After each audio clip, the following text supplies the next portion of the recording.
Alam mo kung ano yung maganda kapag nasa probinsya ka? Yung parang sobrang layo mo sa problema. Yung manghuni ng ibon, sariwang hangin, na kahit sobrang bigat ng pakiramdam mo, kapag naranasan mo tong mga to, biglang mawawala na lang. Yung magandang tanawin, tapos yung palaya na ginawa niyong palaruan ng mga kaibigan mo. Sarap talagang mumuhay sa probinsya, no? Yung para talagang napakalayo mo sa problema.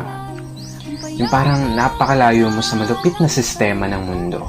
Na kapag nasa probinsya ka, mararamdaman mo talaga yung halaga ng sarili mo kesa sa iba.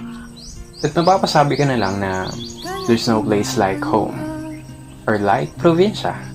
At ikaw na nanonood nito ngayon, masaya ako at naparamdam ko sa'yo ang pamumuhay sa isang probinsya.